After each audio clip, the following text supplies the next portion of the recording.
चलो physics start करते हैं पहले सवाल के साथ। तो पहला सवाल है, देखो हम कोशिश करेंगे बढ़िया पढ़ाने का। एंड में कमेंट में बताना कि क्या फिजिक्स केमिस्ट्री हम बढ़िया पढ़ा रहे हैं, नहीं। बिजली का प्रतिरोध किसका व्युत्क्रमानुपाती होता है? आपका सवाल है प्रतिरोध भैया, क्या प्रतिरोध किसका व्युत्क्रमानुपाती होता है? ये आपका सवाल है।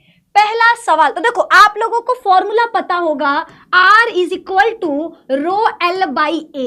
तो जरा देखो R आपका L के समानुपाती है, लेकिन R आपका A के व्युत्क्रमानुपाती है। व्युत का मतलब होता है 1/में है, ठीक है। याद रखना R आपका L के समानुपाती है, A के व्युत्क्रमानुपाती है। L का मतलब होता है लेंथ यानी लंबाई, और A का मतलब होता है एरिया यानी क्षेत्रफल, तो आप बताओ बिजली का प्रतिरोध किसका व्युत्क्रमानुपाती होता है, लंबाई के या क्षेत्रफल के? तो हर बच्चे को पता है, बच्चा जानता है, क्या जानता है? बिजली का प्रतिरोध क्षेत्रफल के व्युत्क्रमानुपाती होता है। किसके मेरे रसगुल्लो? मेरे रसगुल्लो का जवाब आएगा ऑप्शन नंबर बी की तरफ। बहुत बढ़िया स्वीटी क्वीन। मैम 11 और 12 के भी बच्चों को फिजिक्स और केमिस्ट्री पढ़ाना प्लीज, मेरा रिक्वेस्ट है। अगर हम पढ़ाएंगे ना, तो जितने फिजिक्स के टीचर है तुम्हारे, ठीक है, यूट्यूब पर बहुत सारे फिजिक्स के टीचर है, नाम नहीं लेंगे, वायरल हो जाएंगे, फेमस हो जाएंगे। मजाक कर रहे हैं, ठीक है। तो जितने भी आपके फिजिक्स के टीचर है ना, वे धरना दे के बैठ जाएंगे, ठीक है। हमारी मांगे पूरी करो, निधि मैम को यूट्यूब से बैन करो, ऐसा मत करवाओ, ठीक है। अभी हम कोशिश कर रहे हैं, नोबड़ा प्लेयर है, फ्री फायर में नोबड़ा होता है ना, जिसको थोड़ा बहुत आता है, तो अभी फिजिक्स में हम नोबड़ा है, धीरे धीरे सीखेंगे। अगर 9th 10th को बढ़िया पढ़ाने लगे, 10th के बच्चों का खूब सारा सपोर्ट मिला, तो जल्दी ही 11th 12th का फिजिक्स लेकर हम आएंगे अगले जन्म में, ठीक है। ठीक है, अगला सवाल आ जाओ भैया, नेक्स्ट क्वेश्चन देखते हैं। ओम का नियम किसके बीच संबंध बताता है? आपका सवाल है ओम का नियम किसके बीच संबंध बताता है? तो V is equal to I R, V is equal to I R. तो बताओ ओम का नियम किसके बीच संबंध बताता है? आपका दिया है क्या क्या? आपका दिया है V और I के बीच में, ठीक है, V और R के बीच में। तो V अनुक्रमानुपाती I ये बताता है, जिसको हम अनुक्रमानुपाती को बाद में R लिख देते हैं, यानी आपका आंसर होगा V और I के बीच में। क्या होगा?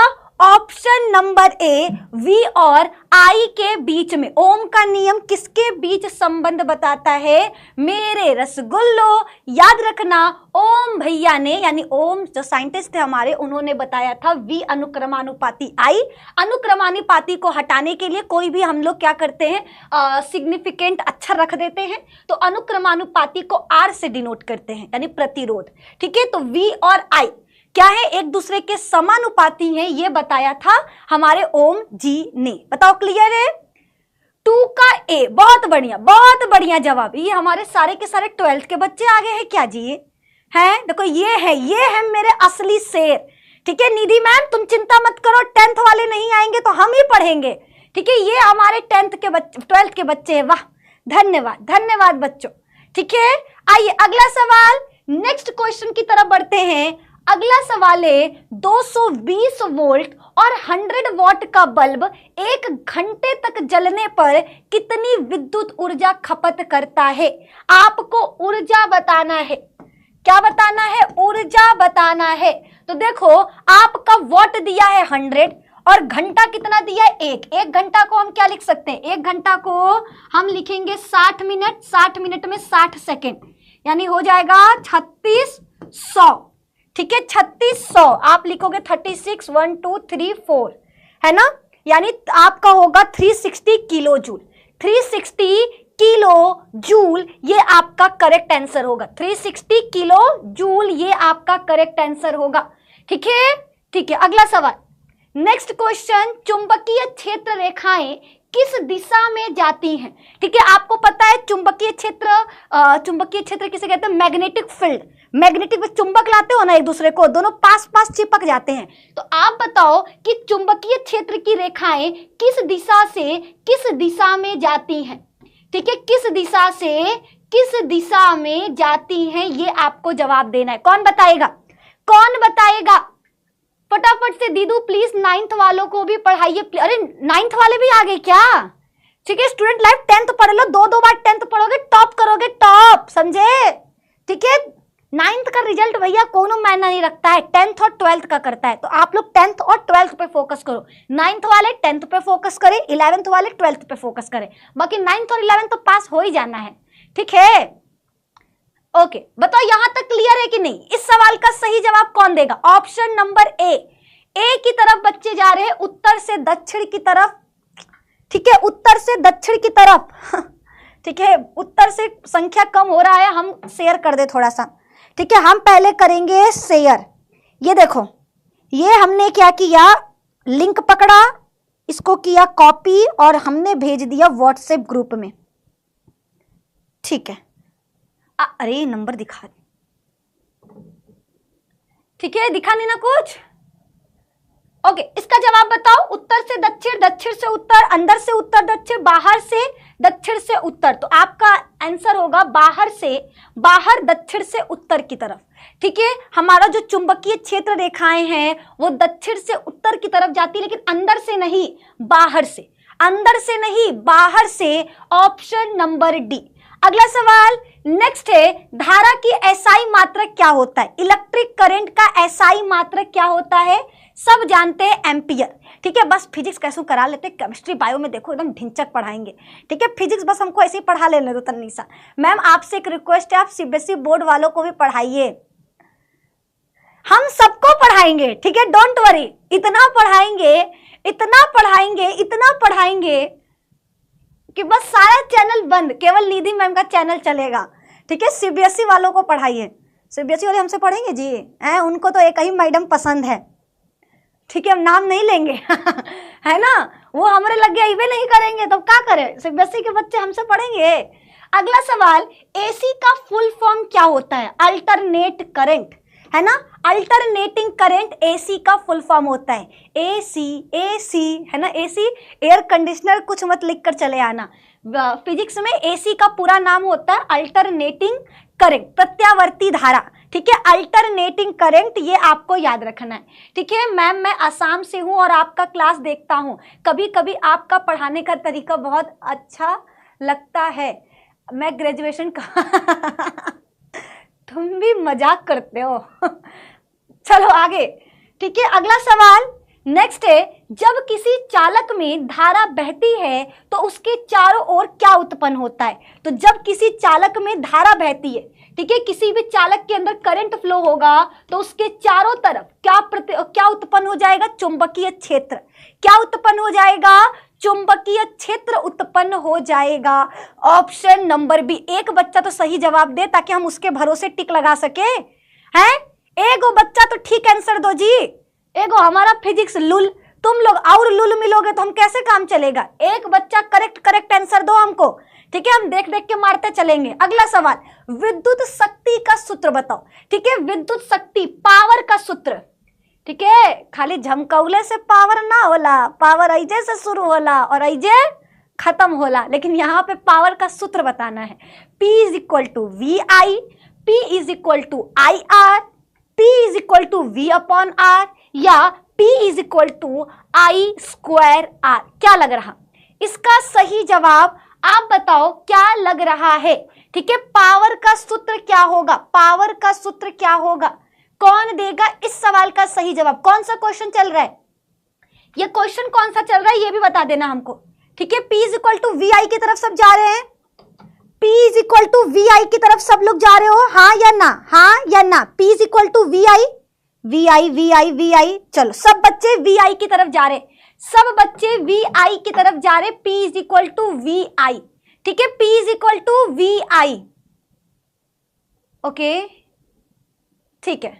बी क्या है, नहीं रे नालायक, P is equal to V I correct है, ये आपका सही जवाब है, option number A, option number A. CBSE वाले है ना, यही लिए हम नहीं पढ़ाते सीबीएसई वालों को, सही पकड़े हो एकदम सौरभ यादव। चलो, हृदय की धड़कन, लेकिन देखो उस नाम में मृधि में निधि छुपा है, ध्यान से देखो, मेरा नाम उनके नाम में छुपा हुआ है। हृदय की धड़कन का पता लगाने वाले उपकरण को क्या कहा जाता है? दिल की धड़कन, गाना है ना, धक धक करने लगा हाय मोरा जियरा डरने लगा। तो बताओ धक धक नापते किससे? दिल की धड़कन किसके द्वारा नापा जाता है?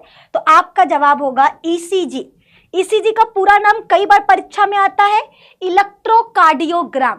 याद रखना, हृदय की धड़कन का पता किसके द्वारा लगाते हैं? इलेक्ट्रोकार्डियोग्राम यानी ईसीजी के द्वारा, यानी ईसीजी के द्वारा, इलेक्ट्रोकार्डियोग्राम के द्वारा, ये आपको याद रखना है। चलो अगला सवाल, नेक्स्ट क्वेश्चन है 1 किलोवाट घंटा इज इक्वल टू, 1 किलोवाट घंटा का मतलब होता है 3.6 इंटू 10 के पावर 6 जूल।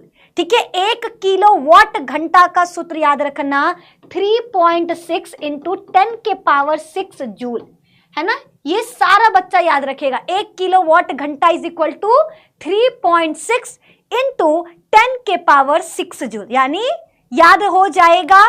बोलो क्या यहां तक सबको क्लियर है? जी मैम। अच्छा अगला सवाल, ठीक है, नेक्स्ट क्वेश्चन की तरफ बढ़ते हैं। अगला सवाल क्या है? बिजली के बल्ब का फिलामेंट किस धातु से बना होता है? बिजली के बल्ब में जो ये फिलामेंट होता है इस तरह से, ठीक है, ये फिलामेंट जो होता है वो किस चीज से बना होता है? तो याद रखना टंगस्टन से। ठीक है, बिजली के बल्ब का फिलामेंट टंगस्टन से बना होता है। किस चीज से? टंगस्टन से बना होता है। Option number C, option number C. ठीक है, बोलो क्लियर है? निधि दीदू, आप जो कल दरोगा का वैकेंसी निकला है, तो दरोगा में यह सब सवाल आता है जी, पूरा 10th का पढ़ डालो, 10th का ही दरोगा में आता है। तुम दरोगा लो, एसआई लो, उसमें बहुत अपर लेवल का नहीं आता है। आपके जो टीचर पढ़ाते हैं ना दरोगा और का तैयारी, उनसे पूछ लेना कि क्या 11th 12th लेवल का आता है, वो बोलेगा नहीं 10th का। 9 10th एकदम रट्टा मार के पढ़ लो, आपका कंप्लीट, आप आराम से दरोगा का फिजिक्स कर लोगे। ठीक है, ओके, नेक्स्ट क्वेश्चन की तरफ बढ़ते हैं। अगला सवाल, विद्युत धारा का उत्पादन किस कारण होता है? विद्युत धारा किसके वजह से निकलता है? धातु के ताप की वजह से, इलेक्ट्रॉनों की गति की वजह से, न्यूट्रॉनों की गति की वजह से, फोटोनों की गति की वजह से। तो विद्युत धारा का उत्पादन इलेक्ट्रॉन की गति के कारण होता है। जो करंट फ्लो होता है, current flow is equal to इलेक्ट्रॉनों की गति। ठीक है, करंट फ्लो किसके वजह से होता है? तो याद रखना इलेक्ट्रॉनों की गति के वजह से। किसके वजह से? इलेक्ट्रॉनों के गति के वजह से। बताओ क्लियर है? ओके, अगला सवाल, ठीक है, नेक्स्ट क्वेश्चन क्या है? घरों में प्रयोग वाली धारा, घरों में जो धारा प्रयोग होती है, हमारे घर में जो बिजली आता है वो कितना होता है? 200 वाट का 50 हर्ट्ज का अल्टरनेटिंग करंट। ठीक है, ये आपको याद रखना है। घरों में प्रयोग होने वाली धारा 220 वोल्ट 50 हर्ट्ज की एसी होती है। अल्टरनेटिंग करंट होती है, डायरेक्ट करंट आएगा सीधे ऊपर। ठीक है, ये आपको याद रखना है। चलिए अगला सवाल, नेक्स्ट है, चुंबकीय बल किसके कारण लगता है? चुंबकीय बल किसके कारण लगता है? गतिमान आवेश के कारण। ठीक है, चुंबकीय बल लगता है। अगला सवाल, यदि बल्ब का प्रतिरोध 220 ओम है, देखो यही हम फंस जाते हैं। जब आ जाता है सवाल हो जाता है बवाल। ठीक है, लेकिन चलो दिखाएंगी निधि मैम जलवा और बनाएंगी इस सवाल को हलवा। बोलो वाह वाह। और इस सवाल का जवाब देखते हैं। प्रतिरोध R इज इक्वल टू दिया है 220 ओम। ठीक है, और उस पर V लगा है 220 वोल्ट का, V लगा है 220 वोल्ट का। अब हमको निकालना क्या है? I। आपको पता है ओम ने बोला था V is equal to I R, तो I इज इक्वल टू क्या हो जाएगा? V upon R। ठीक है, यानी 220 बटा 220 कट करके बच जाएगा 1 एम्पियर। 1 एम्पियर ये करेक्ट आंसर है। ठीक है, यदि बल्ब का प्रतिरोध यानी R की वैल्यू 220 दिया है, उस पर V का वैल्यू 220 दिया है, हमको I निकालना है, तो I is equal to V by R। हम 220 बटा 220 करेंगे, 1 आएगा। ये आपको याद रखना है। बोलो क्लियर है? 1 एम्पियर क्लियर है? क्लियर है। अगला सवाल, नेक्स्ट क्वेश्चन है, बिजली का मीटर क्या मापता है? बिजली का मीटर क्या मापता है? धारा। बिजली का मीटर क्या मापता है? धारा मापता है। अगला सवाल नेक्स्ट है, पृथ्वी का चुंबकीय क्षेत्र मुख्यतः किस कारण होता है? पृथ्वी का जो चुंबकीय क्षेत्र है, पृथ्वी का जो चुंबकीय क्षेत्र वो किस कारण होता है? तो पृथ्वी के कोर में, जमीन के अंदर कोर में आपके क्या होते हैं? लोहा निकल पाए जाते हैं और उनके वजह से ही चुंबकीय क्षेत्र होता है। पृथ्वी का चुंबकीय क्षेत्र मुख्यतः किस कारण होता है? तो कोर में उपस्थित पिघलते हुए लोहा निकल के प्रवाह के कारण। ठीक है, option number D, option number D क्या होगा? इस सवाल का सही जवाब होगा। पृथ्वी का चुंबकीय क्षेत्र मुख्यतः किस कारण होता है? The correct answer is option number D, पिघले हुए लोहा निकल